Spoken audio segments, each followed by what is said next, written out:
තාත්තේ ලොකු කොල්ල උඹ කොහෙද මේ බාල්දියක් අරගෙන යන්නේ? බාල්දි ගත්තේ බත් කණ්ඩේ වැවට යන්න වැවට. පණ්ඩිතයා ගෑවන්න බා ගාන ඈ බෝලාර ගෙදර අත්තල ලින්දක් තියෙන ආප්පගේ ඒකට ඵලයන්කෝ. වැව් ගන්න රස්තියාද වෙන්නේ. ඵලයන් අපේ ගෙදර ලින්දට. ඉද්දට යන්න බෑ තාත්තේ. මේ වෙලාවේ තෙන් එක පිරිලා. ඒ මොකයි? මල්ලි ලින්දට බැන්නා. මම හිතන්නේ ආච්චි පැන්න පීනන්න පුරුදු කරන්නේ. හත් දෙයනේ පොඩි එකා.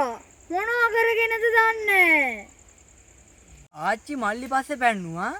මට හිතන හැටියට දෙන්නම ලින්දට පැන්න වෙන්න ඕනේ. ඉතින් අය අත්තම මල්ලි පස්සේ ගහන්න පැන්නුවේ. අම්මගේ ෆෝන් එකට ටාචර් එක. අත්තම්මයි ඉතින් ඒකට මල්ලිට ගහන්න පැන්නුවේ. යුලිතා මේ ෆෝන් එකට ටාචර් ගහන්න තාතර කොලයක් ගන්න.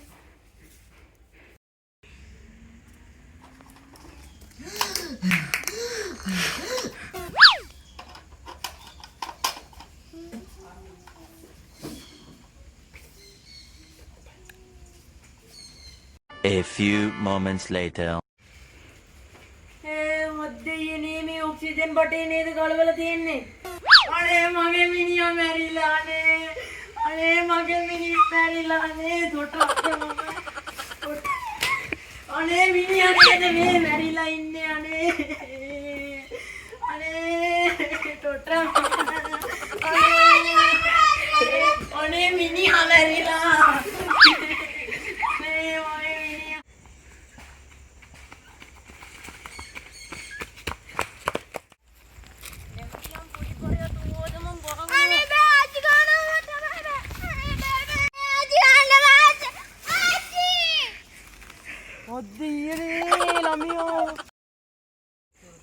දැන් මොකද 100ට උනේ?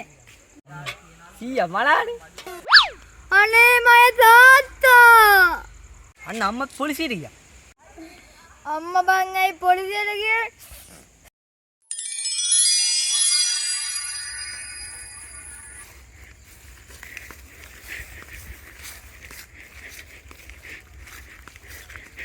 අයියෝ වදන්නේ.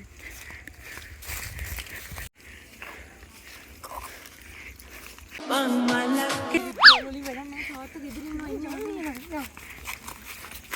මේක දන්නවකෝ. අවුලේ බරත් මං ගන්න එපේ අප්පා. කිව්වේ නම් කොහොමද? ගීත කාලෙම දක්වා ඔයාගේ බර මං ගන්නවා කියලා. දැන් කිව්වොත් ගන්නවා.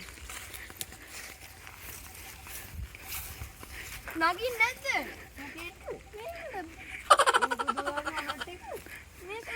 කිව්වේ නම් කොහොමද? අයියෝ බේක්වත් නෑ. පදින්න පුළුවන්ද මාව දැන්? පදින්න නම් උද නෑ. ඉඳ ගන්නවා එහෙනම්.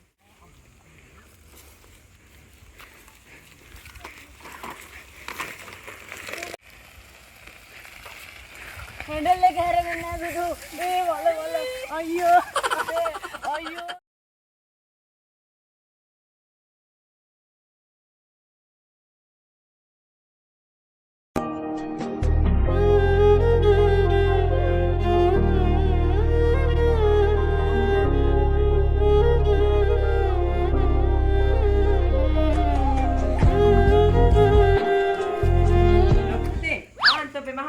හලුවත් එක්ක පැනලා ගිහිල්ලා. ඉඳහන් අක්කරිට ඕකට දෙන්න.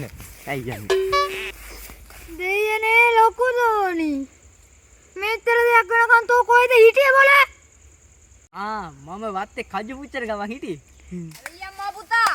කවුද යකෝ මේ බෝම්බ දාන්නේ? යකෝ ඒ බෝම්බ දානවා නෙමෙයි. ගිනි දෙයියෝ කුලප්පේ.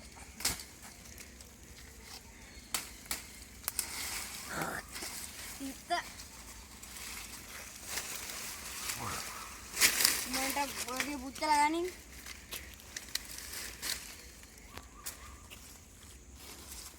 බෝල පුච්චපු කජු කාලත් තෝ දැන් ඔය වැවට යන්න හදන්නේ. කවුද ඉතින් නෝන්නේ? නාන්නේ නැත්තම් කොහෙද තෝ බාලියක් කරගෙන යන්න හදන්නේ? කජු ගෙඩියක් පුච්චද්ද කුස්සිය වහල්ල ගියා කජු ගෙඩියක්. අන්න දැන් මුළු ගේම කිරි ගන්නවා. මන් දැන් වැවට යන්න දැන් වතුර ටිකක් කරා ඉන්නේ. මගේ ගේ මම මේ දුකට නටන්නේ